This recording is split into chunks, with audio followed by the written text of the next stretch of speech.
नमस्कार प्रिय शिव भक्तों, आशा करता हूँ कि आप सभी शिव गुरु के कृपा से सुखी और स्वस्थ होंगे। तो आप सभी का स्वागत करता हूँ आपके अपने YouTube चैनल दैविक संसार में।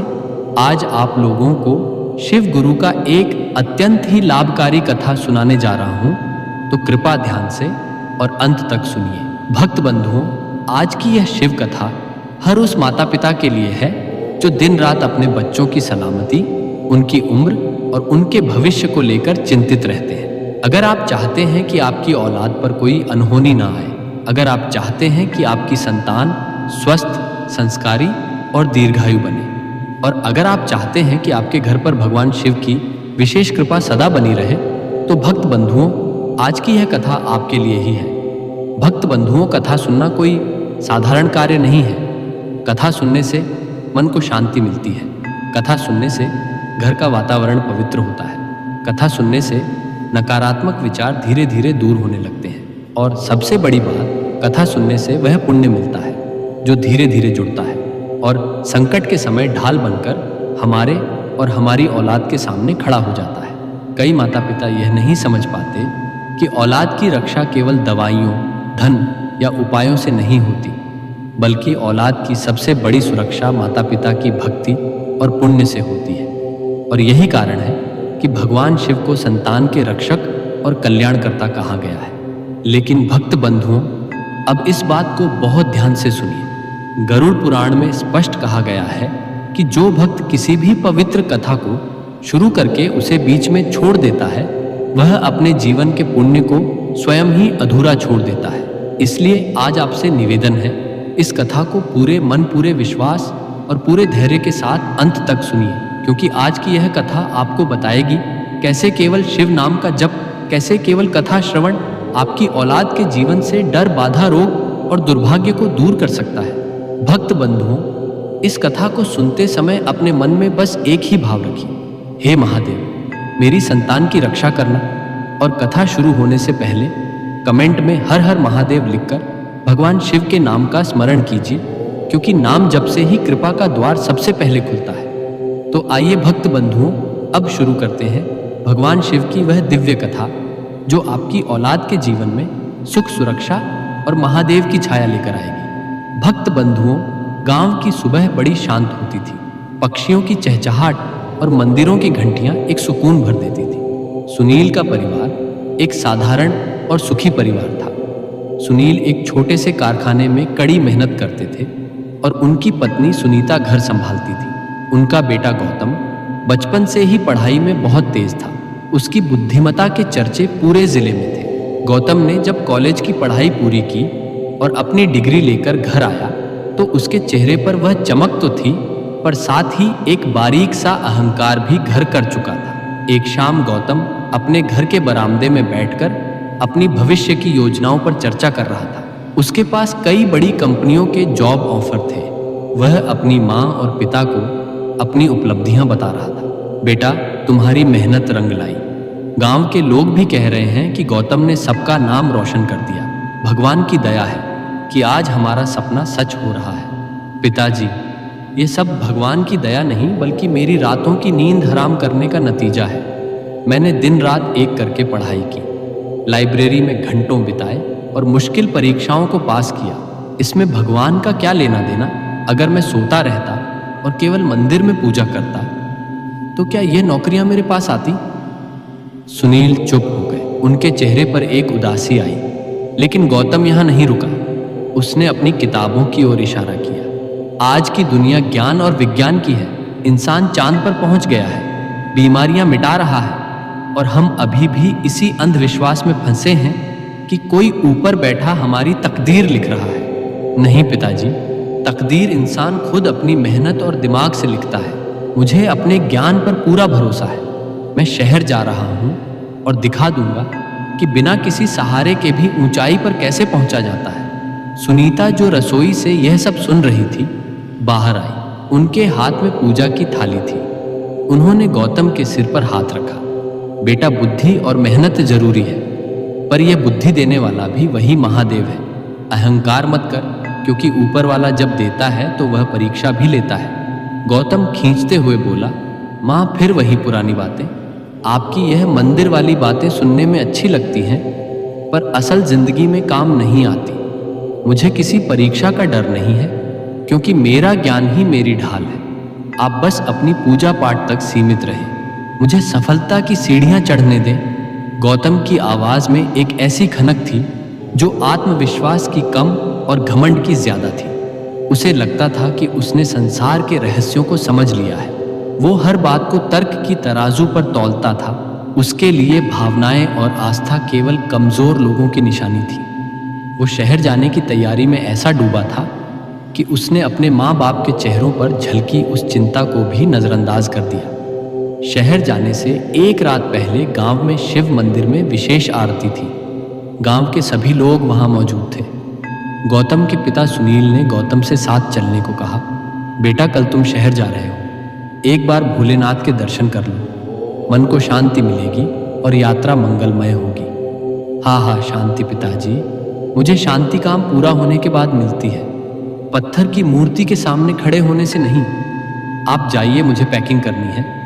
वैसे भी मुझे उस लंबी कतार में खड़े होकर समय बर्बाद करना पसंद नहीं है। गौतम का यह अहंकार उसके व्यक्तित्व का हिस्सा बन गया था।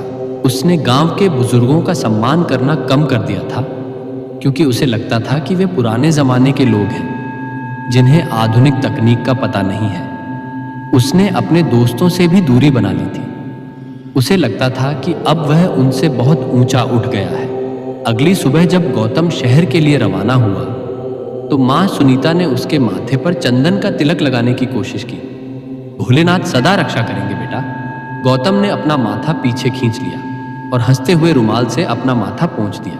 माँ, शहर में यह सब नहीं चलता, लोग हंसेंगे मुझ पर। मेरी मेहनत और मेरा पद ही मेरी पहचान होगी। चलिए, अब देर हो रही है, आप अपना ध्यान रखना।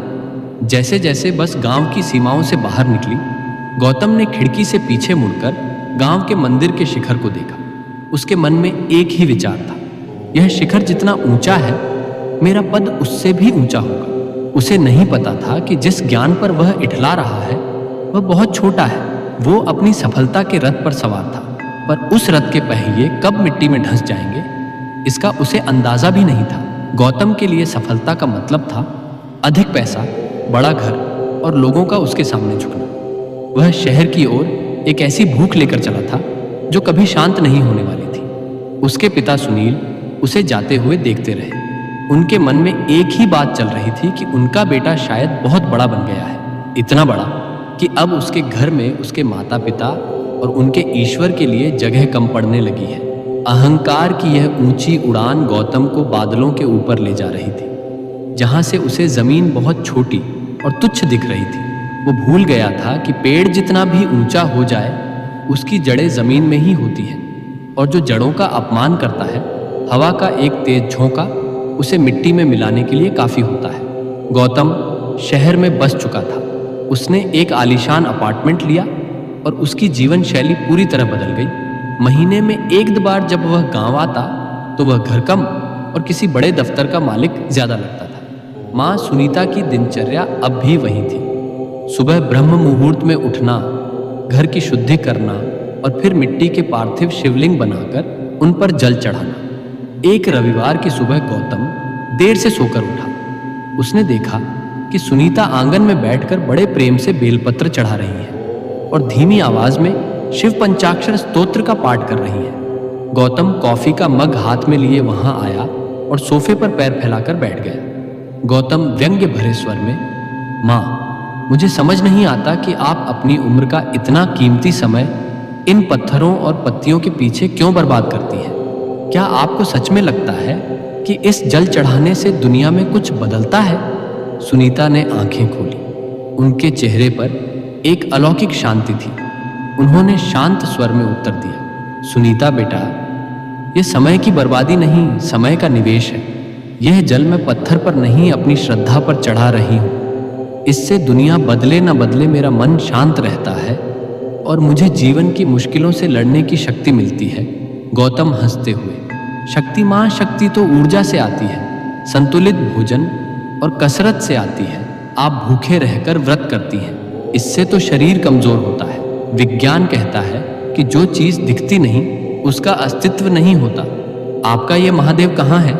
क्या किसी ने उन्हें देखा है या यह सिर्फ डरपोक लोगों द्वारा बनाया गया एक काल्पनिक सहारा है?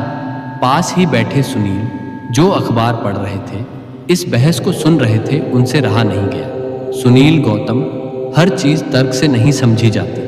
क्या तुम हवा को देख सकते हो? नहीं, पर महसूस तो करते हो ना? क्या तुम अपनी माँ की ममता को लैब में टेस्ट कर सकते हो? नहीं, पर वह सच तो है। वैसे ही ईश्वर एक एहसास है। गौतम तर्क देते हुए, पिताजी, हवा का दबाव मापा जा सकता है, उसके अणु देखे जा सकते हैं। ममता एक रासायनिक प्रतिक्रिया है जो मस्तिष्क के न्यूरॉन से पैदा होती है। सब कुछ विज्ञान है।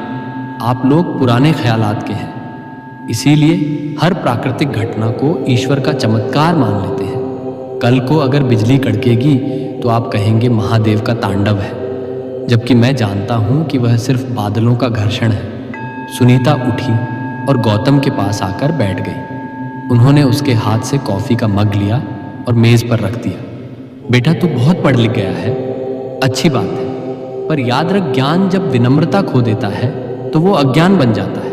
तू बादलों के घर्षण की बात कर रहा है, पर उन बादलों को बनाने वाली शक्ति कौन है? तू न्यूरॉन्स की बात कर रहा है, पर उस प्राण को फूंकने वाला कौन है जो मरे हुए शरीर में नहीं होता?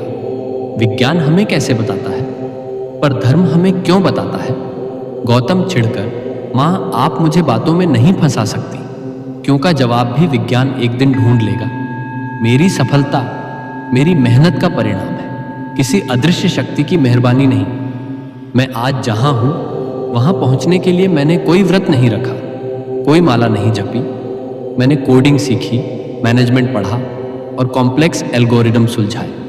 मेरा तर्क ही मेरा भगवान है। सुनीता ने एक लंबी सांस ली और शिवलिंग के पास जाकर माथा टेका। ठीक है बेटा, आज तुझे अपनी बुद्धि पर बहुत नाज है। बस महादेव से यही प्रार्थना है कि जब कभी तेरी यह बुद्धि और तेरा यह तर्क साथ छोड़ दे, तब तुझे उस अदृश्य शक्ति की याद आए। मैं बहस नहीं करूंगी, पर मेरी प्रार्थना कभी बंद नहीं होगी। गौतम उठकर जाते हुए, प्रार्थना से कुछ नहीं होता माँ, प्रयास से होता है। आप प्रार्थना करती रहिए, मैं जाकर अपना नया प्रोजेक्ट पूरा करता हूँ। देखते हैं किसकी प्रार्थना मेरे प्रोजेक्ट को सफल बनाती है या मेरा दिमाग। गौतम अपने कमरे में चला गया और लैपटॉप खोलकर बैठ गया। उसने माँ की बातों को सिरे से खारिज कर दिया था। उसे लग रहा था कि वो एक ऐसी जंग जीत चुका है जिसमें वो अपनी माँ के अंधविश्वास को परास्त कर चुका है, लेकिन वो यह नहीं देख पा रहा था कि उसका अहंकार उसे धीरे धीरे अपनों से और अपनी जड़ों से दूर कर रहा था। वह हर चीज का उपहास करने लगा था, यहाँ तक कि जब गांव के लोग उसे प्रणाम करते तो वह उन्हें हेय दृष्टि से देखता। उसे लगता था कि वह एक अलग प्रजाति का इंसान बन चुका है जो तर्क की रोशनी में जीता है, जबकि बाकी सब अंधकार में जी रहे हैं। तर्क और तथ्य उसके लिए सब कुछ थे, श्रद्धा और प्रेम के लिए उसके जीवन में कोई स्थान शेष नहीं था। यह टकराव केवल शब्दों का नहीं था, यह दो विचारधाराओं का था। एक जो खुद को कर्ता मानती थी और दूसरी जो खुद को केवल एक माध्यम मानती थी। गौतम का मैं इतना बड़ा हो गया था कि उसके आगे उसे ईश्वर तो क्या, अपने माता पिता के अनुभव भी बौने लग रहे थे। शहर की ऊंची इमारतों और चमक धमक वाली जिंदगी ने गौतम को पूरी तरह बदल दिया था। उसे अपनी कंपनी में कर्मचारी ऑफ द ईयर का पुरस्कार मिला था और उसकी पदोन्नति भी हो गई थी। वह अब एक ऐसी टीम का नेतृत्व कर रहा था जो विदेशी प्रोजेक्ट्स पर काम करती थी। इस सफलता ने गौतम के मन में यह बात पत्थर की लकीर की तरह बैठा दी थी कि इंसान जो चाहे अपनी बुद्धि से हासिल कर सकता है। एक दिन गौतम अपने घर पर एक छोटी सी पार्टी दे रहा था। उसके कुछ पुराने दोस्त और माता पिता भी वहां मौजूद थे। बातों बातों में जिक्र शुरू हुआ कि कैसे विपरीत परिस्थितियों में भी इंसान को धैर्य नहीं खोना चाहिए। गौतम का मित्र राकेश, यार गौतम, तूने वाकई कमाल कर दिया। इतने कम समय में इतनी तरक्की, सच में ऊपर वाले की बड़ी कृपा है तुझ पर कि तुझे सही समय पर सही मौके मिले। यह सुनते ही गौतम का चेहरा तमतमा उठा। उसने अपने हाथ में पकड़ा गिलास मेज पर रखा और सबकी ओर देखते हुए ऊंची आवाज में बोला, गौतम कृपा राकेश, तू भी उन्हीं पुराने ढकोसलों में फंसा हुआ है। जब मैं रात के 3-3 बजे तक ऑफिस में कोडिंग करता था, तब कौन सा ऊपर वाला मेरे साथ जाग रहा था?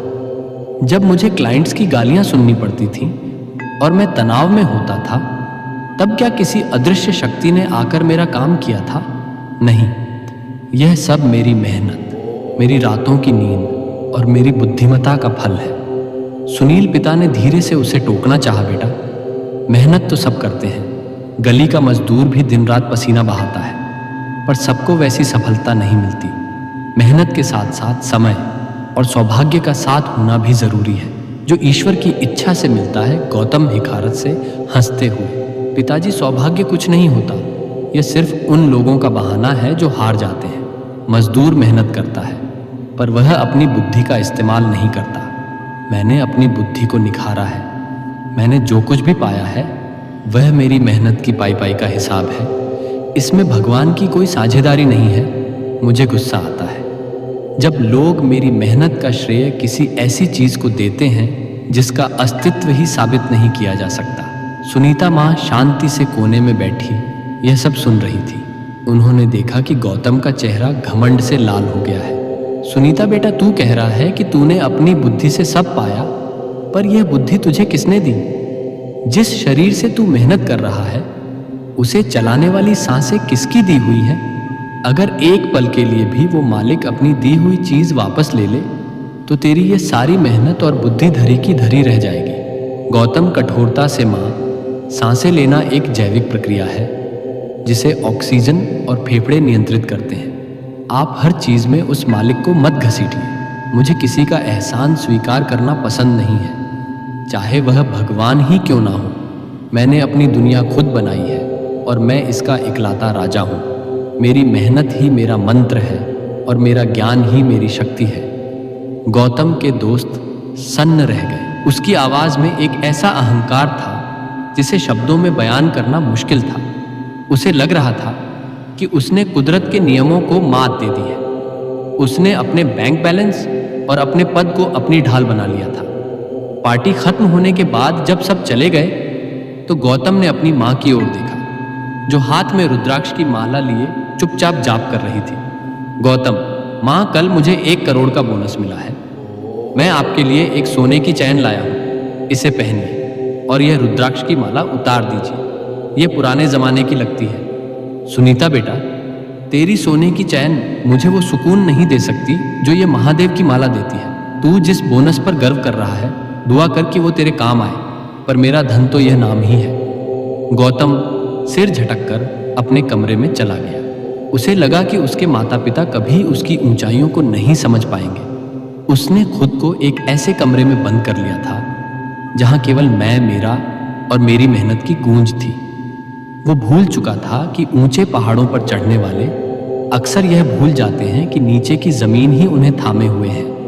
उसका गुमान अब उस सीमा पर था जहां से पतन की शुरुआत होती है। शहर की रफ्तार और कॉरपोरेट जगत की ऊंचाइयों ने गौतम के व्यक्तित्व पर एक कठोर परत चढ़ा दी थी।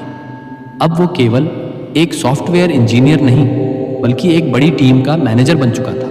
उसके रहने का अंदाज, बोलने का लहजा और यहाँ तक कि अपनों को देखने का नजरिया भी बदल गया था। वो अब लग्जरी गाड़ियों में घूमता, महंगे सूट पहनता और केवल उन लोगों से मिलता जो उसके बराबर के स्टेटस के थे। एक दिन ऑफिस में गौतम अपने केबिन में बैठा था। उसका एक जूनियर कर्मचारी जो गांव से आया था, अपनी मेज पर महादेव की एक छोटी सी फोटो लगाकर काम कर रहा था। गौतम की नजर उस पर पड़ी और वह भड़क उठा। गौतम सख्त लहजे में, अविनाश, यह क्या है? ये ऑफिस है या कोई मंदिर? यहाँ लॉजिक चलता है, मैजिक नहीं। ये फोटो अभी हटाओ। मुझे यहाँ अंधविश्वास नहीं, प्रोडक्टिविटी चाहिए। अविनाश घबराते हुए, सर, यह बस मन की शांति के लिए है, मुझे इससे प्रेरणा मिलती है। गौतम ठहाका मारते हुए, प्रेरणा कोट लिखने से और डेडलाइन पूरी करने से मिलती है, किसी तस्वीर के आगे सिर झुकाने से नहीं। याद रखो, तुम्हारी बुद्धि ही तुम्हारा असली भगवान है। गौतम का यह बदला हुआ स्वभाव अब उसके घर तक भी पहुंच गया था। जब उसके पिता सुनील उसे फोन करते तो वह अक्सर चिड़चिड़ा जाता। सुनील फोन पर, बेटा घर आए बहुत दिन हो गए। तुम्हारी माँ तुम्हारी मनपसंद खीर बनाकर राह देख रही है। इस रविवार आ जाओ। गौतम बेरुखी से, पिताजी आप लोग समझते क्यों नहीं? मैं अब वो गांव वाला गौतम नहीं हूं जिसके पास खाली समय हो। मेरी एक मिनट की कीमत हजारों में है। खीर तो मैं यहाँ किसी भी 5 स्टार होटल में खा सकता हूँ, और वैसे भी मुझे वहां आकर वो प्रवचन नहीं सुनने जो माँ हर समय देती रहती है। गौतम ने अपने कमरे से पुरानी तस्वीरें, माँ की दी हुई छोटी सी गीता और घर का बना सामान हटाकर आधुनिक शोपीस लगा दिए थे। उसे लगता था कि यह सब उसकी नई पहचान के खिलाफ है। एक बार उसके कुछ हाई प्रोफाइल दोस्त घर आए। माँ सुनीता ने उनके लिए चाय बनाई और साथ में प्रसाद का एक दाना भी दे दिया। गौतम को यह देखकर बहुत शर्मिंदगी की महसूस हुई। गौतम दोस्तों के सामने, सॉरी गाइस माँ, अभी भी पुरानी आदतों में फंसी हुई है। मॉम कितनी बार कहा है कि मेरे प्रोफेशनल सर्कल के लोगों के सामने ये सब मत किया करो। ये लोग प्रोग्रेसिव हैं, इन्हें यह सब प्रसाद वगैरह ऑकवर्ड लगता है। सुनीता दुखी मन से, बेटा ये तो भगवान का आशीर्वाद है, इसमें शर्म कैसी? गौतम, आशीर्वाद से बिल नहीं भरे जाते माँ। मेरी मेहनत से जो पद मिला है उसे मेंटेन करने के लिए मुझे मॉडर्न दिखना पड़ता है। आप अपनी यह भक्ति अपने कमरे तक ही रखें तो बेहतर होगा। गौतम के भीतर अब केवल मैं और मेरा पद ही बचा था। वो भूल गया था कि जिस ऊंची इमारत पर वह खड़ा है उसकी नींव उसके माता पिता के संस्कारों और उनकी प्रार्थनाओं पर टिकी थी। उसे अब गरीब लोग, बीमार लोग और यहाँ तक कि आस्था रखने वाले लोग कमजोर और अनपढ़ लगने लगे थे। सफलता की इस चकाचौंध ने उसे इतना अंधा कर दिया था कि उसे अपनों का प्यार भी बोझ लगने लगा था। उसे लगने लगा था कि वो एक मशीन है जिसे केवल जीतना और आगे बढ़ना आता है। पर वो यह नहीं जानता था कि मशीनें कितनी भी उन्नत क्यों ना हो, बिजली कटते ही वह बेजान लोहा बन जाती है। समय अपनी गति से चलता रहा और गौतम शहर की भीड़भाड़ और अपनीत्वाकांक्षाओं के जंगल में पूरी तरह खो गया। अब वो साल में एक बार भी गांव नहीं जाता था। माँ सुनीता और पिता सुनील के लिए वो अब केवल एक आवाज रह गया था, जो महीने में एक बार औपचारिकता निभाने के लिए फोन पर सुनाई देती थी। गौतम के लिए गांव का घर अब एक पुराना खंडहर जैसा था, जिसकी यादें उसे परेशान करती थी। एक दिन सुनीता ने फोन किया। उनकी आवाज में कंपन था और आंखों में बरसों का इंतजार। सुनीता बेटा, इस बार सावन के सोमवार पर गांव में बहुत बड़ा मेला लग रहा है। सब लोग अपने बच्चों के साथ आ रहे हैं। क्या तू 2 दिन के लिए नहीं आ सकता? तेरी याद बहुत आती है। गौतम लैपटॉप पर काम करते हुए बेरुखी से, माँ मैंने आपसे कितनी बार कहा है कि मुझे यह मेले ठेले पसंद नहीं है। वहाँ धूल, मिट्टी और भीड़ के अलावा कुछ नहीं होता, और मेरा कैलेंडर अगले 3 महीनों तक बुक्ड है। मैं एक दिन की भी छुट्टी नहीं ले सकता। आप लोग बेकार में भावुक होते रहते हैं। सुनीता रुआसी आवाज में, पैसे और काम तो पूरी जिंदगी रहेंगे बेटा, पर हम अब बूढ़े हो रहे हैं। क्या पता अगला सावन हम देख पाए या नहीं। गौतम गुस्से में, माँ ये इमोशनल ब्लैकमेलिंग बंद कीजिए। मैं यहाँ आपके लिए ही तो कमा रहा हूँ। मैंने हर महीने आपके खाते में पैसे डाल दिए हैं। आपको जो चाहिए मंगा लीजिए, पर मुझसे समय की उम्मीद मत रखिए। मेरा रिश्ता अब इस कॉरपोरेट वर्ल्ड से है, उस पिछड़े गांव से नहीं। गौतम ने फोन काट दिया। उसे जरा भी एहसास नहीं हुआ कि उस पार बैठी माँ का दिल टूट गया है। उसके लिए रिश्ते अब केवल ट्रांजैक्शन यानी लेन देन बन गए थे। उसे लगता था कि पैसे भेज देना ही बेटे का धर्म है। सुनील ने सुनीता को चुप कराते हुए कहा, रहने दो सुनीता, वो अब हमारा बेटा नहीं रहा। वो अब बड़ा साहब बन गया है। जिसे अपनी मिट्टी की महक से बदबू आने लगे उसे जबरदस्ती बुलाना ठीक नहीं। भगवान उसे खुश रखे, बस यही दुआ करो। गांव में जब भी कोई गौतम के बारे में पूछता तो सुनील और सुनीता गर्व से कहते कि वह बहुत ऊंचे पद पर है, पर उनकी आंखों की नमी उनकी असली पीड़ा बयां कर देती थी। गौतम ने गांव के अपने पुराने दोस्तों के नंबर ब्लॉक कर दिए थे, क्योंकि उसे लगता था कि वे उससे मदद मांगने के लिए फोन करते हैं। उसने अपने अतीत को एक पुरानी गंदी चादर की तरह उतार फेंका था। एक बार गांव के मंदिर का जीर्णोद्धार होना था। गांव के कुछ लोग शहर आए और गौतम के दफ्तर पहुंचे। गांव का बुजुर्ग, बेटा गौतम, मंदिर की छत गिर रही है, सब थोड़ा थोड़ा दान दे रहे हैं। तू तो बहुत बड़ा आदमी है, थोड़ा सहयोग कर देता तो पुण्य मिलता। गौतम अपने केबिन में बैठे बैठे, काका पुण्य से पेट नहीं भरता, मैं अपना टैक्स भरता हूँ, वही मेरा योगदान है। और जिस मंदिर की छत भगवान खुद नहीं बचा पा रहे, उसे मैं क्या बचाऊंगा? बेहतर होगा कि आप लोग उस जमीन पर कोई स्कूल या अस्पताल बनाएं। मंदिर के लिए मेरे पास 1 रुपया भी नहीं है। गौतम की इस बेरुखी ने गांव वालों को दुखी कर दिया। वे समझ गए कि गौतम का ज्ञान उसके संस्कारों को निगल गया है। गौतम अब पूरी तरह जड़ विहीन हो चुका था। वो भूल गया था कि जो पौधा अपनी जड़ों से कट जाता है, भले ही कुछ समय के लिए गुलदस्ते में सुंदर दिखे, पर उसका सूखना निश्चित होता है। उसने अपने अहंकार का एक ऐसा महल खड़ा कर लिया था जिसमें दरवाजे तो बहुत थे, पर अपनों के लिए कोई रास्ता नहीं था। वो अकेला होता जा रहा था, पर उसे लग रहा था कि वह स्वतंत्र हो रहा है। सफलता की चकाचौंध में उसे यह भी नहीं दिख रहा था कि उसके माता पिता अब कमज़ोर हो रहे हैं। उसे लगता था कि पैसा हर मुसीबत को टाल देगा, पर कुदरत का कानून कुछ और ही था। जब जड़ें टूटती हैं तो सबसे पहले वो हिस्सा गिरता है जो सबसे ऊंचा होने का गुमान करता है। शहर की चकाचौंध में डूबे गौतम के लिए एक शाम वैसी ही थी जैसी हर रोज होती थी। ऑफिस की मीटिंग्स, फाइल्स और करोड़ों के प्रोजेक्ट्स। लेकिन गांव में उस छोटे से घर के आंगन में जहां से गौतम की जिंदगी शुरू हुई थी, वहां एक सन्नाटा पसर गया था। पिता सुनील, जो हमेशा चुपचाप मेहनत करते थे, अचानक आंगन में गिर पड़े। माँ सुनीता की चीख निकल गई। पड़ोसी भागे आए और उन्हें गांव के छोटे से सरकारी अस्पताल ले जाया गया। डॉक्टर ने देखते ही कह दिया, हालत गंभीर है, इन्हें तुरंत शहर के बड़े अस्पताल ले जाना होगा। सुनीता ने कांपते हाथों से गौतम को फोन लगाया। 10 बार रिंग जाने के बाद गौतम ने झुंझुलाते हुए फोन उठाया। गौतम, माँ, मैंने कितनी बार कहा है कि ऑफिस के समय फोन मत किया करो, मैं एक बहुत ज़रूरी प्रेजेंटेशन दे रहा हूँ। सुनीता रोते हुए, बेटा तेरे बाबूजी वे अचानक गिर गए। डॉक्टर कह रहे हैं कि दिल का दौरा पड़ा है, उन्हें शहर लाना पड़ेगा। तू जल्दी से किसी बड़े अस्पताल में बात कर ले। गौतम के माथे पर सिलवटें आ गईं। उसे पिता की चिंता से ज्यादा अपने काम में आने वाली बाधा की फिक्र थी। गौतम, माँ घबराइए मत, मैं अभी अपने असिस्टेंट को बोलकर एम्बुलेंस और शहर के सबसे महंगे प्राइवेट अस्पताल में बेड बुक करवा देता हूँ। मेरे पास पैसे की कोई कमी नहीं है, आप बस उन्हें लेकर पहुंचिए, मैं वहां किसी को भेज दूंगा। सुनीता, बेटा तू नहीं आएगा, उन्हें तेरी जरूरत है।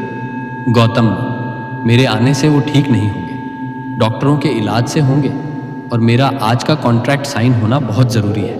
आप बस पहुंचिए, पैसा पानी की तरह बहा दूंगा, सब ठीक हो जाएगा। सुनील को शहर के एक बड़े अस्पताल के आईसीयू में भर्ती कराया गया। रात को गौतम अस्पताल पहुंचा, लेकिन वो पिता के बिस्तर के पास बैठने के बजाय डॉक्टरों के केबिन में अपनी रईसी दिखा रहा था। गौतम, डॉक्टर बेस्ट से बेस्ट ट्रीटमेंट दीजिए, पैसों की फिक्र मत कीजिए, मेरे पास इंश्योरेंस भी है और कैश भी, मुझे बस परिणाम चाहिए। डॉक्टर गंभीरता से, मिस्टर गौतम, मेडिकल साइंस में पैसा जरूरी है, पर शरीर की अपनी सीमाएं होती हैं। आपके पिता की उम्र और मानसिक तनाव भी एक बड़ी वजह है, उन्हें दवाओं के साथ साथ अपनों के साथ की भी जरूरत है। गौतम ने डॉक्टर की बात को अनसुना कर दिया। उसने माँ को अस्पताल के एक वीआईपी वेटिंग रूम में बिठा दिया। माँ, बेटा एक बार अंदर जाकर अपने पिता का हाथ तो थाम ले, वे होश में आते ही तेरा नाम ले रहे थे। गौतम, माँ वहाँ बहुत मशीनें लगी हैं, मुझे वो सब देखकर अच्छा नहीं लगता, और वैसे भी मैं यहाँ बैठकर अपना लैपटॉप चला सकता हूँ ताकि काम का नुकसान ना हो। मैंने दुनिया के सबसे बड़े कार्डियोलॉजिस्ट को बुला लिया है, अब महादेव पर नहीं, मेरी अरेंजमेंट्स पर भरोसा रखिए। रात बीतती गई, सुनील की हालत स्थिर नहीं हो रही थी। गौतम बार बार अपनी घड़ी देख रहा था। उसे पिता की बिगड़ती सेहत से ज्यादा इस बात की परेशानी थी कि उसकी नींद पूरी नहीं हो रही है, और कल सुबह उसकी एक बड़ी मीटिंग है। सुनीता अस्पताल के कोने में बैठकर अपनी रुद्राक्ष की माला फेर रही थी। गौतम ने उन्हें देखा और पास आकर बोला, माँ, यहाँ बैठकर माला फेरने से कुछ नहीं होगा, जो काम यह मशीनें और महंगी दवाइयाँ कर रही हैं, वह आपकी यह लकड़ी की गुड़िया नहीं कर सकती। देखिए, मैंने अस्पताल को 5 लाख एडवांस दे दिए हैं। पैसा ही असली भगवान है जो मौत को भी टाल सकता है। सुनीता ने आंख भरी हुई आवाज में कहा, बेटा, पैसा दवा खरीद सकता है पर प्राण नहीं। तू जिस तकनीक पर घमंड कर रहा है वह भी उसी के इशारे पर चलती है। दुआ कर कि वह रहम करे। गौतम हंस दिया। उसे लगा कि माँ की बातें हमेशा की तरह अंधविश्वास से भरी हैं, लेकिन उस रात अस्पताल की उस ठंडी गलियारे में गौतम को पहली बार एहसास हुआ कि कुछ चीजें ऐसी हैं जिन्हें वो अपने कीबोर्ड से कंट्रोल नहीं कर सकता। पिता की उखड़ती सांसों की आवाज उन मशीनों के बीप बीप स्वर में कहीं दब गई थी। यह नियति का पहला संकेत था। गौतम का पैसा और पद उसे एक वीआईपी रूम तो दिला सकते थे, पर उसके पिता की आंखों में जो तड़प थी अपने बेटे के स्पर्श के लिए, वो उसे नहीं खरीद सकता था। संकट घर की दहलीज पार कर चुका था, लेकिन गौतम अभी भी अपने अहंकार के कवच में सुरक्षित महसूस कर रहा था। उसे नहीं पता था कि यह तो बस शुरुआत है। अस्पताल के आईसीयू के बाहर का गलियारा सफेद रोशनी से नहाया हुआ था, लेकिन गौतम के मन में केवल काले आंकड़ों का हिसाब चल रहा था। पिता की हालत नाजुक थी, पर गौतम का ध्यान बार अपने मोबाइल पर आने वाले स्टॉक मार्केट के अपडेट्स और ऑफिस के ईमेल्स पर जा रहा था। उसे लग रहा था कि उसने शहर के सबसे महंगे अस्पताल में पिता को भर्ती कराकर अपना फर्ज पूरा कर दिया है। सुबह जब मुख्य डॉक्टर राउंड पर आए तो गौतम उनके पीछे पीछे केबिन तक गया। गौतम अधिकारपूर्ण स्वर में, डॉक्टर 3 दिन हो गए हैं और मेरे पिता अभी भी वेंटिलेटर पर हैं। मैंने सुना है कि आपके पास विदेश से आई नई मशीनें हैं। आप उनका इस्तेमाल क्यों नहीं कर रहे? बिल की चिंता मत कीजिए, मैं आपको ब्लैंक चेक देने को तैयार हूँ। डॉक्टर शांति से, मिस्टर गौतम, चिकित्सा विज्ञान केवल मशीनों और पैसों का नाम नहीं है। शरीर की अपनी रिकवरी पावर होती है। आपके पिता का दिल बहुत कमजोर हो चुका है। इस समय उन्हें मशीनों से ज्यादा शांति और शायद किसी चमत्कार की जरूरत है। गौतम चिढ़कर, चमत्कार? डॉक्टर, आप जैसा पढ़ा लिखा आदमी यह शब्द इस्तेमाल कर रहा है। चमत्कार कमजोरों का सहारा है। मैं आपको मोटी फीस दे रहा हूं ताकि आप अपना विज्ञान इस्तेमाल करें। अगर आपके पास बेहतर इलाज नहीं है तो मैं इन्हें एयर एम्बुलेंस से दिल्ली या विदेश ले जाऊंगा। पैसा मेरा गुलाम है और मैं अपने पिता को पैसे के दम पर ठीक करवा कर रहूंगा। डॉक्टर ने बस एक ठंडी आह भरी और अपने काम में लग गए। गौतम बाहर आया और अपनी माँ के पास पहुंचा, जो फर्श पर बैठकर प्रार्थना कर रही थी। गौतम, माँ उठिए यहाँ से। लोग क्या कहेंगे कि इतने बड़े मैनेजर की माँ जमीन पर बैठी है, और यह रोना धोना बंद कीजिए। मैंने डॉक्टर को साफ कह दिया है कि जितना पैसा चाहिए ले लो, पर मुझे नतीजा चाहिए। पैसे से मैंने आज तक हर समस्या खरीदी है, पिताजी की बीमारी भी खरीद लूंगा। सुनीता दुखी मन से, बेटा, बीमारी खरीदी नहीं जाती, काटी जाती है। तू जिस पैसे की अकड़ दिखा रहा है वह उस विधाता के आगे कागज का टुकड़ा है। देख, तेरे बाबूजी की आंखों में जो डर है उसे तेरा चेक नहीं मिटा सकता। एक बार अंदर जाकर उनसे बात कर, उन्हें बता कि तू उनके पास है। गौतम झुंझुलाकर, मेरे पास फालतू की बातें करने का समय नहीं है माँ, मुझे ऑफिस जाना है। एक बड़ी डील साइन होनी है। अगर मैं वहां नहीं गया तो करोड़ों का नुकसान होगा। अस्पताल में मेरी मौजूदगी से क्या होगा? यहाँ नर्सें हैं, डॉक्टर हैं, मशीनें हैं। मैंने सबको पैसे खिला दिए हैं, वे इनका ख्याल रखेंगे। गौतम ने अपनी जेब से नोटों की एक गड्डी निकाली और वार्ड बॉय की तरफ उछाल दी। सुनो, मेरे पिता का ख्याल रखने में कोई कमी नहीं होनी चाहिए। ये लो एडवांस, और माँ, आपको जो खाना चाहिए मंगा लीजिए, मैंने कैंटीन में बोल दिया है। सुनीता ने उन नोटों की तरफ भी नहीं देखा। उनकी नजरें तो बस आईसीयू के उस कांच के दरवाजे पर टिकी थीं जहां उनके पति मौत से लड़ रहे थे। गौतम को लग रहा था कि उसने मैनेजमेंट कर लिया है। उसने अपनी सफलता के मध्य में यह मान लिया था कि दुनिया की हर चीज, यहां तक कि सांसें भी खरीदी जा सकती है। उसने मां की एक न सुनी और अपनी महंगी कार में बैठकर ऑफिस की ओर निकल गया। उसे लगा कि उसने अपनी जिम्मेदारी पूरी कर दी है। रास्ते में वह मन ही मन सोच रहा था, लोग क्यों कहते हैं कि जिंदगी अनिश्चित है? अगर आपके पास पर्याप्त पैसा है तो आप अनिश्चितता को भी कंट्रोल कर सकते हैं। उसका यह भ्रम अब उस सीमा पर था जहां से प्रकृति उसे एक ऐसा सबक सिखाने वाली थी जिसे वह कभी नहीं भूल पाएगा। वो ये भूल गया था कि जब विधाता का प्रहार होता है तो तिजोरियों के ताले खुद ब खुद खुल जाते हैं और इंसान दाने दाने के लिए नहीं बल्कि एक पल के सुकून और एक सांस के लिए तरस जाता है।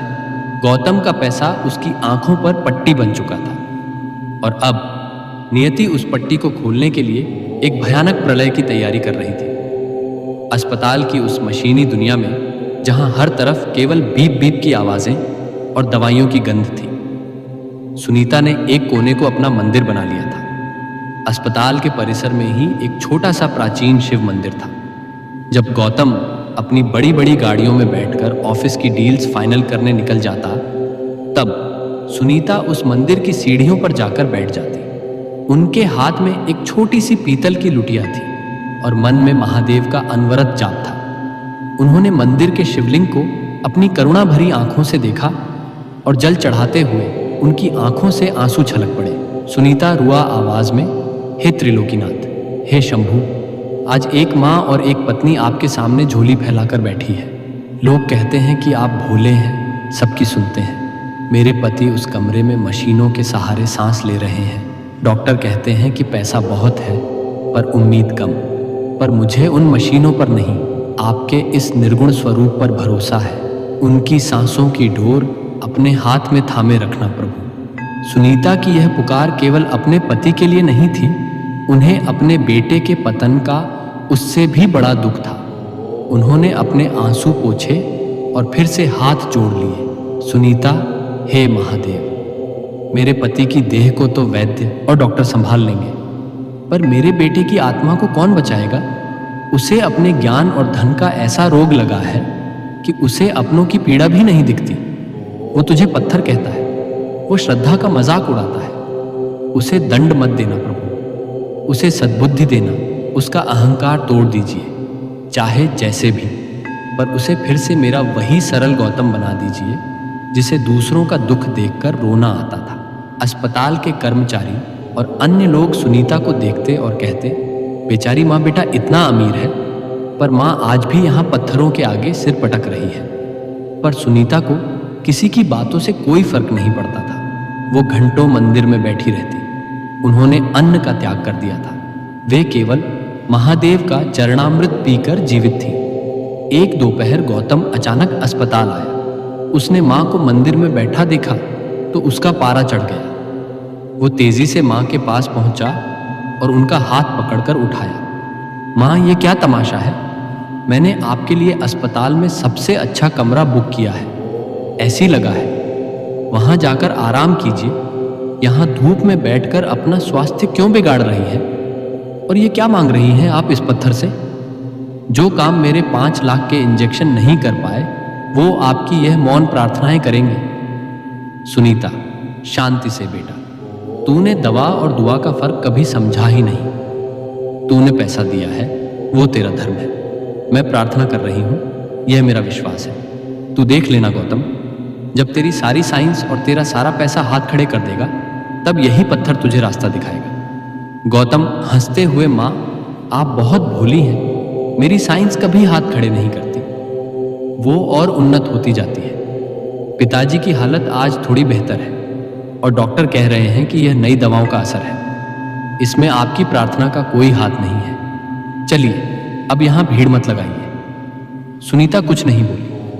वे जानती थी कि अहंकार जब चरम पर होता है तो कान बहरे हो जाते हैं। उन्होंने बस मन ही मन महादेव से कहा, प्रभु यह नादान है, इसे क्षमा करना। सुनीता की पुकार मौन थी, पर उसमें वो शक्ति थी जो कैलाश तक पहुंचती थी। वे जानती थी कि महादेव की लाठी बेआज होती है। गौतम जिसे अपनी जीत समझ रहा था, वो दरअसल उसकी आखिरी परीक्षा की तैयारी थी। माँ की प्रार्थना एक ढाल बन रही थी, क्योंकि नियति अब गौतम के उस घमंड को जड़ से उखाड़ने के लिए एक भयानक झंझोआ भेजने वाली थी। उस रात जब गौतम शहर की सड़कों पर अपनी तेज रफ्तार कार में निकला, उसे अंदाजा भी नहीं था कि उसकी माँ की यही मौन पुकार उसकी जिंदगी की आखिरी उम्मीद बनने वाली थी। शहर की रातें चकाचौंध से भरी होती हैं, पर उस रात आसमान में घने काले बादल छाए हुए थे। गौतम एक बहुत बड़ी बिजनेस पार्टी से लौट रहा था। उसने उस रात करोड़ों की एक नई डील पक्की की थी और वह कामयाबी के नशे में चूर था। उसकी महंगी स्पोर्ट्स कार शहर की खाली सड़कों पर हवा से बातें कर रही थी। कार के भीतर तेज संगीत बज रहा था और गौतम मन ही मन सोच रहा था, आज मैं जो कुछ भी हूँ सिर्फ अपनी वजह से हूँ। दुनिया मेरे कदमों में है। तभी अचानक मौसम ने करवट ली। तेज बारिश शुरू हो गई और सड़कों पर फिसलन बढ़ गई। गौतम ने अपनी कार की रफ्तार कम करने के बजाय और बढ़ा दी। उसे अपनी तकनीक और अपनी ड्राइविंग पर इतना भरोसा था कि उसे लगा कि वह कुदरत की इस बाधा को भी पार कर लेगा। गौतम खुद से बड़बड़ाते हुए, यह बारिश मेरा रास्ता क्या रोकेगी? मेरी कार में दुनिया के बेहतरीन ब्रेक्स और सेफ्टी फीचर्स हैं। जो लोग डरते हैं वे धीरे चलते हैं। मैं गौतम हूँ, मैं रुकना नहीं जानता। तभी एक मोड़ पर सामने से एक तेज रोशनी वाली ट्रक आई। सड़क पर कीचड़ और पानी होने के कारण गौतम की कार अनियंत्रित होकर फिसलने लगी। उसने पूरी ताकत से ब्रेक दबाया, पर जिस बेहतरीन तकनीक पर उसे गुमान था वो उस गीली सड़क पर नाकाम साबित हुई। उसकी कार सड़क के डिवाइडर को तोड़ते हुए एक बड़े पेड़ से जा टकराई। एक जोरदार धमाका हुआ। लोहे की वह मजबूत चादर कागज की तरह मुड़ गई। कार के भीतर लगे एयर बैग्स खुले पर टक्कर इतनी जबरदस्त थी कि गौतम का सिर स्टीयरिंग से जा टकराया। चारों तरफ कांच के टुकड़े बिखर गए। कार का इंजन धुआं छोड़ने लगा और गौतम का शरीर खून से लथपथ होकर उसी मलबे में फंस गया। उस सुनसान सड़क पर मदद के लिए कोई नहीं था। गौतम ने अपनी आंखें खोलने की कोशिश की, पर उसकी पलकें भारी हो रही थी। उसे अपने पैरों में असह्य दर्द महसूस हुआ। वो जो कुछ देर पहले खुद को दुनिया का राजा समझ रहा था, अब अपनी सीट बेल्ट खोलने तक की ताकत नहीं रख पा रहा था। गौतम कराते हुए, बचाओ, कोई है? मेरा फ़ोन कहाँ है? मेरा फ़ोन? उसका महंगा स्मार्टफोन दूर सड़क पर जाकर टूट चुका था। उसका पैसा, उसका पद, उसकी रईसी ही सब कुछ उस समय बेईमानी हो चुके थे। जिस मौत को वह पैसे से खरीदने की बात करता था, आज वही मौत उसके सामने खड़ी थी। उसने खिड़की से बाहर देखा। दूर एक धुंधली सी रोशनी नजर आ रही थी। उसे अपनी माँ का चेहरा याद आया। उसे अपनी माँ की वह बात याद आई, बेटा, अहंकार मत कर। विधाता की परीक्षा बहुत कठिन होती है। गौतम की सांसें उखड़ने लगी। उसे महसूस हुआ कि उसका शरीर ठंडा पड़ रहा है। वो जिसे विज्ञान और लॉजिक कहता था, वो अब उसे मरने से नहीं रोक पा रहे थे। तभी कार के पास कुछ आहट हुई। कुछ राहगीरों ने गाड़ी को रुका हुआ देखा और मदद के लिए दौड़े। पहला राहगीर, ओह, बहुत बुरा एक्सीडेंट है, गाड़ी तो पूरी खत्म हो गई है, जल्दी करो, अंदर कोई फंसा है।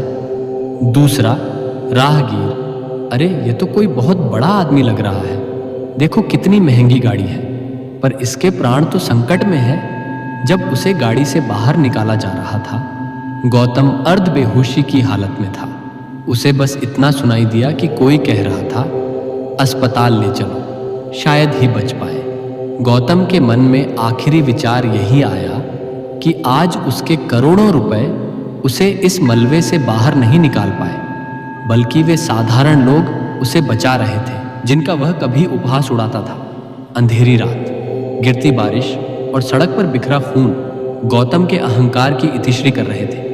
वो एक्सीडेंट केवल उसकी कार का नहीं, उसकी विचारधारा का था। जब गौतम की आंखें खुली तो उसे अपने चारों ओर सफेद दीवारें और दवाइयों की तीखी गंध महसूस हुई। वो उसी अस्पताल के एक दूसरे वार्ड में था जहां उसके पिता भर्ती थे। फर्क सिर्फ इतना था कि कुछ दिन पहले वो यहाँ एक मालिक की तरह आया था और आज वो एक असहाय मरीज बनकर लेटा था। उसके शरीर के कई हिस्सों में पट्टियां बंधी थीं और एक पैर को ऊपर टांग कर रखा गया था। उसके चेहरे पर टांके लगे थे और हिलना डुलना तो दूर, वो ठीक से बोल भी नहीं पा रहा था। जो आवाज दफ्तर में गूंजती थी, आज वो एक धीमी कराह में बदल चुकी थी। गौतम मन ही मन, ये मुझे क्या हो गया, मैं हिल क्यों नहीं पा रहा हूँ? नर्स डॉक्टर जब नर्स अंदर आई तो गौतम ने अपनी आंखों से इशारा किया। वो कुछ पूछना चाहता था पर गले से शब्द नहीं निकल रहे थे। नर्स धीमे स्वर में, मिस्टर गौतम शांत रहिए, आपका बहुत बुरा एक्सीडेंट हुआ था। आपकी रीढ़ की हड्डी और पैरों में गंभीर चोटें आई हैं। भगवान का शुक्र मानिए कि आप जिंदा हैं। कुछ देर बाद डॉक्टर आए। यह वही डॉक्टर थे जिनका गौतम ने कुछ दिन पहले अपमान किया था। डॉक्टर ने उसकी रिपोर्ट देखी और एक ठंडी सांस ली। गौतम लड़खड़ाती आवाज में, डॉक्टर मुझे ठीक कर दीजिए, जितना प्यार चाहिए ले लीजिए, मुझे कल एक मीटिंग में जाना है। डॉक्टर गंभीरता से, गौतम जी अब पैसा आपकी मदद नहीं कर सकता। आपकी नसें दब गई हैं और शरीर का निचला हिस्सा शून्य पड़ चुका है। हम पूरी कोशिश कर रहे हैं, लेकिन अब सब कुछ आपके शरीर की क्षमता और ऊपर वाले की मर्जी पर निर्भर है। आपकी वह महंगी तकनीक आपको अस्पताल तक तो ले आई, पर अब आपको फिर से चलाने की ताकत हमारे पास नहीं है। गौतम सन्न रह गया। वो छत की ओर देखता रहा। उसे अपनी बेबसी का एहसास होने लगा। उसे प्यास लगी थी, पर वह खुद उठकर पानी का गिलास भी नहीं उठा सकता था। उसे करवट बदलनी थी, पर उसे 2 वार्ड बॉय की मदद लेनी पड़ रही थी। जो इंसान कहता था कि मैं अपना रास्ता खुद बनाता हूं, आज वो एक एक कदम के लिए दूसरों का मोहताज था। अस्पताल के उस बिस्तर पर लेटे लेटे उसे याद आया कि कैसे वो अपने पिता की बीमारी का मजाक उड़ाता था।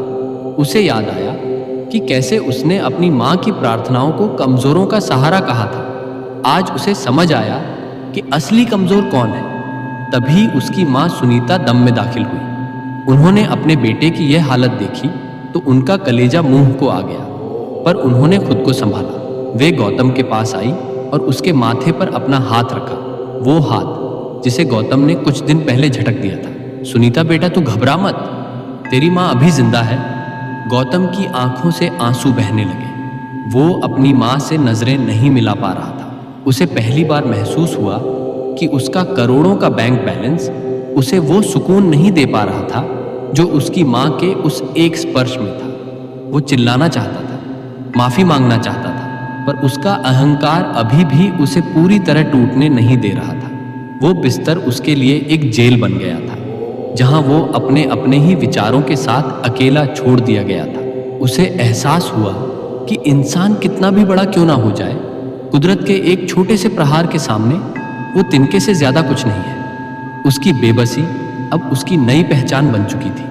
अस्पताल के उस शांत कमरे में रात का सन्नाटा पसरा हुआ था। केवल मशीनों की मध्यम आवाज और गौतम की उखड़ती सांसों का शोर था।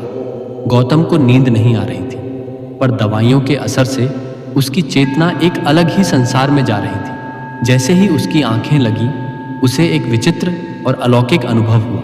गौतम ने सपने में देखा कि वो एक अंतहीन अंधेरे मार्ग पर खड़ा है। वो भागना चाहता है, पर उसके पैर पत्थर के हो चुके हैं। वो चिल्लाना चाहता है, पर उसकी आवाज उसका साथ नहीं दे रही।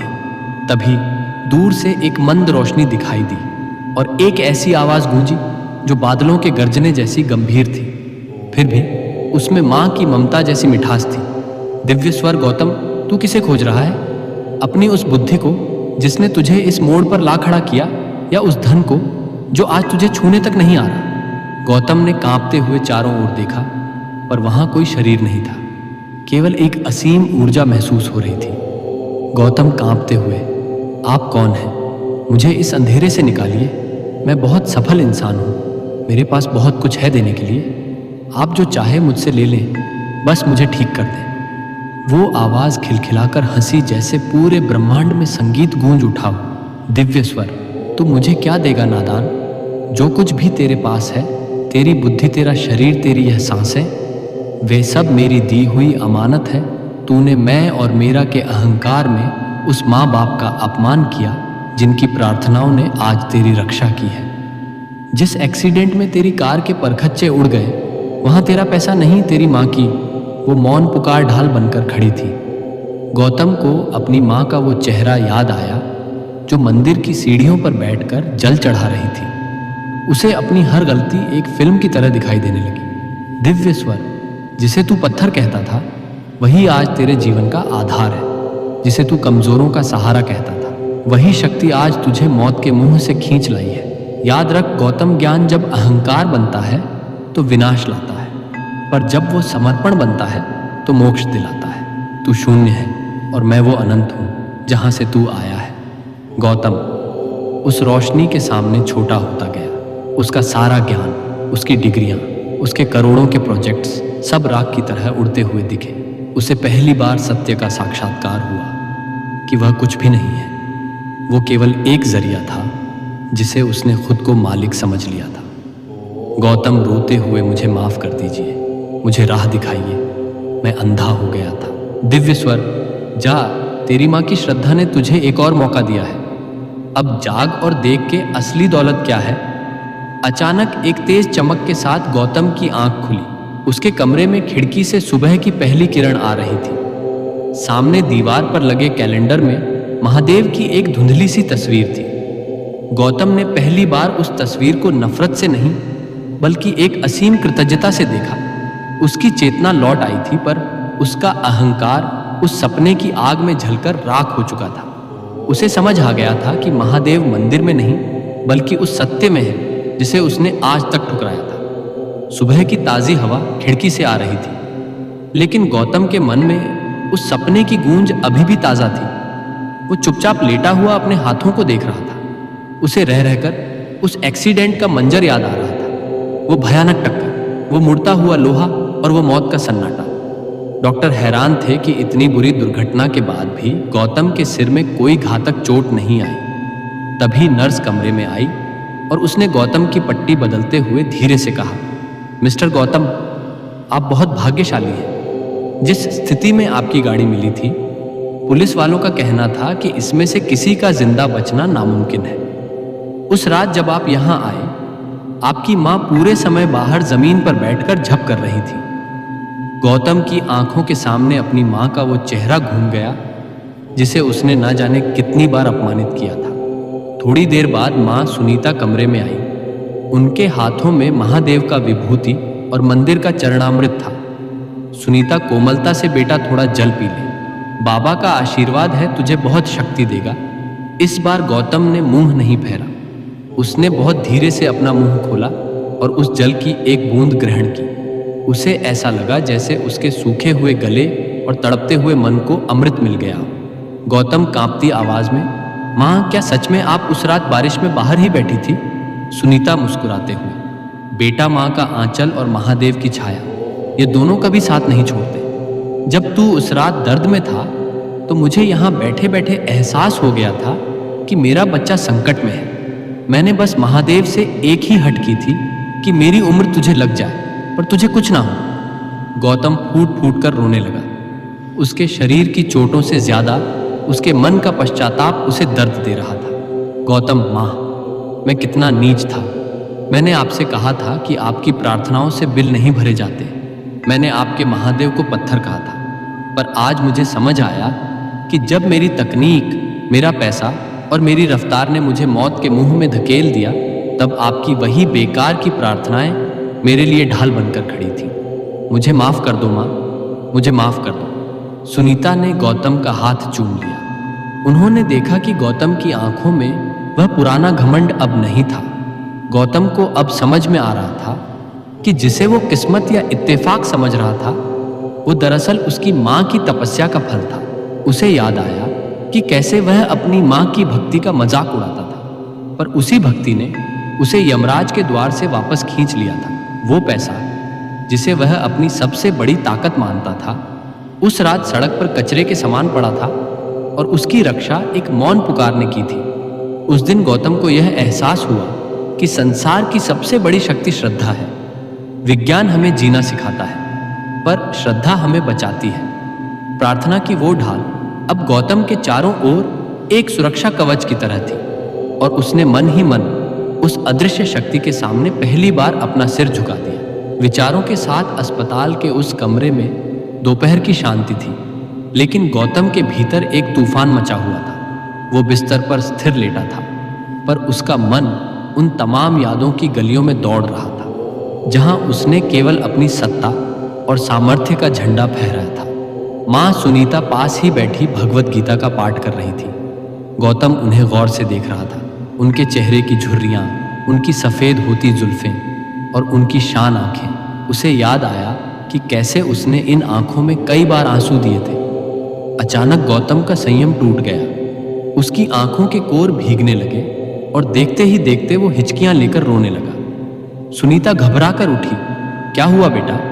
कहीं बहुत ज्यादा दर्द हो रहा है, मैं डॉक्टर को बुलाऊं?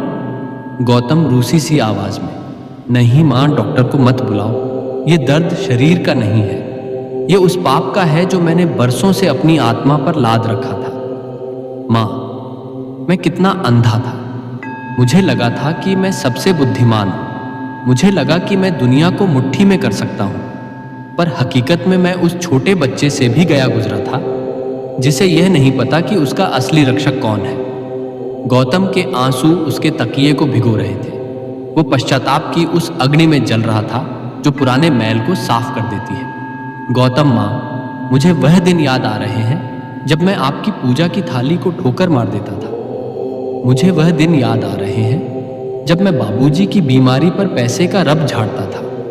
मैंने आप दोनों को पुराने ख्यालात का कहकर अपमानित किया, पर आज मेरी सारी आधुनिकता ने मुझे इस बिस्तर पर लावारिस छोड़ दिया। अगर आपकी दुआएं ना होती तो आज मेरा यह शरीर किसी सड़क के किनारे बेजान पड़ा होता। सुनीता ने उसके आंसू पोंछे, पर गौतम रुक नहीं रहा था। उसका अहंकार जो एक ऊंची दीवार की तरह खड़ा था, अब ढह चुका था।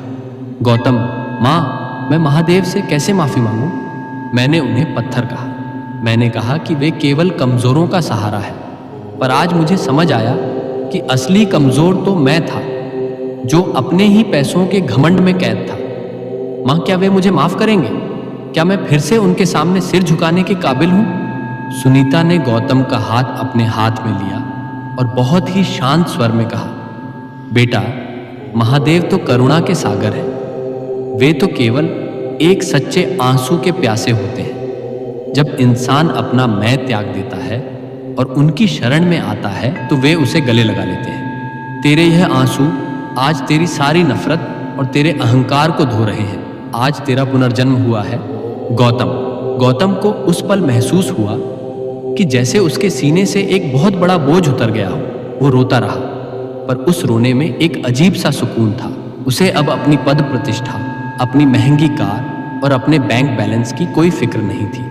उसे बस इस बात का सुख था कि उसने अपनी गलती मान ली थी। अहंकार का वह पर्दा गिर चुका था जिसने उसे अपनों और सत्य से दूर रखा था। वो पश्चाताप के हर आंसू के साथ खुद को हल्का महसूस कर रहा था। उस दिन गौतम ने जान लिया कि दुनिया की सबसे कठिन विजय स्वयं पर और अपने अहंकार पर विजय पाना है। हफ्तों के इलाज और मां की सेवा के बाद वो दिन आ ही गया जब गौतम को अस्पताल से छुट्टी मिली। डॉक्टरों ने इसे किसी चमत्कार से कम नहीं माना कि गौतम फिर से अपने पैरों पर खड़ा हो पाया था। शहर की उस चकाचौंध वाली जिंदगी को छोड़कर गौतम ने सबसे पहले एक ही जिद की, मां, मुझे गांव जाना है। मुझे उसी मिट्टी में जाना है जिसे मैं भूल चुका था। जैसे ही गौतम की गाड़ी गांव की सीमा में दाखिल हुई, उसे हर पेड़, हर खेत और वो पुराना शिव मंदिर एक नई रोशनी में नहाया हुआ सा लगा। जब गाड़ी घर के दरवाजे पर रुकी तो पिता सुनील, जो अब काफी हद तक ठीक हो चुके थे, लाठी के सहारे बाहर आए। गौतम गाड़ी से उतरा। उसकी आंखों में अब वो चमक नहीं थी जो घमंड से आती थी, बल्कि वो नमी थी जो विनम्रता से आती है। उसने देखा कि उसके पिता की कमर झुक गई थी और उनके चेहरे पर इंतजार की लकीरें गहरी हो गई थी। गौतम दौड़ कर गया और बिना एक शब्द बोले अपने पिता के चरणों में साष्टांग प्रणाम किया। सुनील हैरानी और ममता के साथ, अरे बेटा, ये क्या कर रहा है? तू तो बड़ा आदमी है, शहर का साहब है। गौतम पिता के पैर पकड़कर रोते हुए, नहीं पिताजी, मैं कोई साहब नहीं हूँ। मैं तो बस आपका वही छोटा सा नादान गौतम हूँ जो भटक गया था। मुझे माफ कर दीजिए पिताजी। मैंने अपनी सफलता के नशे में आपको और माँ को बहुत दुख पहुँचाया। मैंने जिसे अपनी मेहनत समझा वह दरअसल आपकी प्रार्थनाओं का फल था। मुझे अपनी शरण में ले लीजिए। सुनील की आंखों से भी आंसू बह निकले। उन्होंने झुककर अपने बेटे को उठाया और उसे अपने सीने से लगा लिया। ये केवल दो शरीरों का मिलन नहीं था, बल्कि एक टूटे हुए रिश्ते का फिर से जुड़ना था। पास ही खड़ी माँ यह सब देख रही थी। गौतम मुड़ा और माँ के चरणों को स्पर्श किया। माँ, आपने कहा था कि जब बुद्धि और तर्क साथ छोड़ देंगे तब महादेव याद आएंगे। आज मैं आपकी भक्ति की उस हार स्वीकार करता हूँ और अपने अहंकार की हार पर खुश हूँ। आपने मुझे मरकर फिर से जीना सिखा दिया। पूरे गांव में यह खबर फैल गई कि गौतम बदल गया है। जो लोग कभी उसकी बेरुखी से डरते थे, आज वे उसे अपनी मिट्टी से जुड़ा हुआ देखकर दंग थे। गौतम ने उस दिन अपने महंगे सूट उतारकर साधारण कुर्ता पायजामा पहन लिया। उसे उस सादगी में जो सुख मिला, वो उसे करोड़ों के सौदों में भी कभी नहीं मिला था। उस शाम पूरा परिवार एक साथ आंगन में बैठा। कोई मोबाइल नहीं, कोई लैपटॉप नहीं, बस एक दूसरे का साथ और दिल से निकली बातें। गौतम ने महसूस किया कि जिसे वह पिछड़ापन कहता था, वही असल में जीवन का सबसे बड़ा सत्य और आधार है, अपनों का प्यार। माँ की गोद में सिर रखकर वो बच्चा बन गया था और उसकी ममता की छाया में उसने अपने जीवन की सबसे बड़ी शांति पाई। भक्तों, गौतम की यह गाथा हमें यह परम सत्य सिखाती है कि हम अपनी बुद्धि और धन पर चाहे जितना अभिमान कर लें, लेकिन नियति की एक छोटी सी चोट हमारे अस्तित्व को धूल में मिला सकती है। यह कथा हमें समझाती है कि सफलता बुरी नहीं है, लेकिन जब वो सफलता अहंकार का रूप लेकर हमें अपनों से और ईश्वर से दूर कर दे, तो वह पतन का कारण बन जाती है। असली शक्ति पैसों में नहीं, बल्कि माँ बाप के आशीर्वाद और महादेव की कृपा में होती है। याद रखिएगा, ईश्वर हमसे कुछ छीनते नहीं, वे बस हमारे भीतर के मैं को तोड़ते हैं ताकि हम सत्य को देख सकें। इसलिए जीवन में कितनी भी ऊंचाई पा लें, अपनी जड़ों और विनम्रता को कभी ना छोड़ें, क्योंकि अंत में केवल हमारा कर्म और समर्पण ही हमारे साथ रहता है। भक्त बंधुओं, अब यह पावन शिव कथा अपने अंतिम चरण में प्रवेश कर चुकी है और अंत में इस कथा की जो सबसे बड़ी सीख है, उसे अपने हृदय में उतार लेना ही इस कथा को सुनने का सच्चा फल है। भक्त बंधुओं, यह कथा हमें सिखाती है कि जीवन में चाहे कितनी भी परेशानियां क्यों ना आ जाए, अगर मन में श्रद्धा हो और हृदय में महादेव का नाम बसता हो, तो कोई भी संकट स्थायी नहीं रहता। यह कथा हमें यह भी सिखाती है कि औलाद की रक्षा केवल धन या उपायों से नहीं होती, बल्कि माता पिता की भक्ति, संयम और पुण्य से होती है। जब घर में रोज कथा सुनी जाती है, जब मन में शिव नाम चलता रहता है, तो वही नाम घर की दीवारों की तरह परिवार और संतान की रक्षा करता है। भक्त बंधुओं, भगवान शिव दिखावे की भक्ति से नहीं, सच्चे मन से प्रसन्न होते हैं। जो भक्त अपने काम करते हुए भी महादेव का स्मरण करता है, जो दूसरों के दुख में साथ देता है, जो किसी का बुरा नहीं सोचता, महादेव उसी भक्त के जीवन में शांति और समाधान का मार्ग खोलते हैं। यह कथा हमें यह भी याद दिलाती है कि अहंकार, क्रोध और नकारात्मक सोच मनुष्य को अंदर से कमजोर कर देती है, लेकिन क्षमा, सेवा और भक्ति उसी मनुष्य को महादेव के चरणों तक पहुंचा देती है। इसलिए भक्त बंधुओं कथा को केवल सुनकर ही नहीं, उसकी सीख को अपने जीवन में उतारने का संकल्प भी लीजिए। अगर आपको यह शिव कथा अच्छी लगी हो तो हमारे चैनल को सब्सक्राइब जरूर कीजिए, ताकि ऐसी ही भक्तिमय और जीवन बदलने वाली कथाएं आप तक रोज पहुंचती रहे। और अब अंत में मेरी महादेव से यही विनम्र प्रार्थना है, हे भोलेनाथ, जिस जिस भक्त ने इस कथा को श्रद्धा और विश्वास के साथ अंत तक सुना है, उसके जीवन के